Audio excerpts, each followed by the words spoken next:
Hello guys, Assalamu alaikum. This is Nasir once again. Today in this video we are going to learn spoken English rules and how to develop our spoken English. No need দরকার নেই, কোনো কিছু দরকার নেই বোঝাতে আমরা no need ব্যবহার করব। Structure no need to plus verb plus object.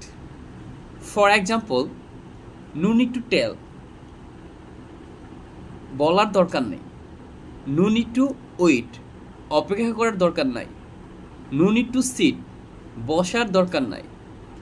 No need to believe বিশ্বাস করার দরকার নাই। No need to wait অপেক্ষা করার দরকার নেই। No need to go যাওয়ার দরকার নাই। No need to write লেখার দরকার নাই। No need to stop বন্ধ করার দরকার নাই। No need to waste time সময় অপচয় করার দরকার নেই। No need to go যাওয়ার দরকার নেই।